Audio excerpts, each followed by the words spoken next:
আসসালামু আলাইকুম। টুলসটার নাম ট্রাই স্কোয়ার।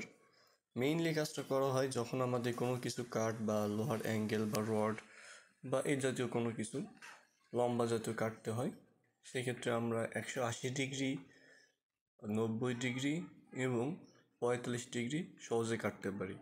আমরা যখন কোনো কিছু কাটতে যাই, কেটে আবার ফিরে দিতে চাই, যেমন দরজার ফ্রেম বা কোনো লোহার অ্যাঙ্গেল বা চারকোনা বা তিনকোনা বা এল শেপ, এন শেপ বা যে কোনো শেপ বা এম শেপ, ভি শেপ ইত্যাদি দিতে গেলে কি হয়, আমরা সাধারণত নিজের আইডিয়াতে কাটতে গেলে অনেক টাইমে সুন্দর ফিটিং হয় না।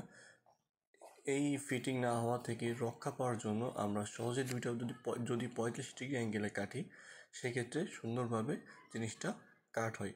আর দ্বিতীয়ত, যখন আমরা লম্বা কোনো জিনিস কাটতে যাই হরিজেন্টালি, তখন সমান হয় না, একটু উঁচু নিচু হয়ে যায়। সেক্ষেত্রেও এটা 180 ডিগ্রির মাধ্যমে কাটতে সাহায্য করে। ধন্যবাদ।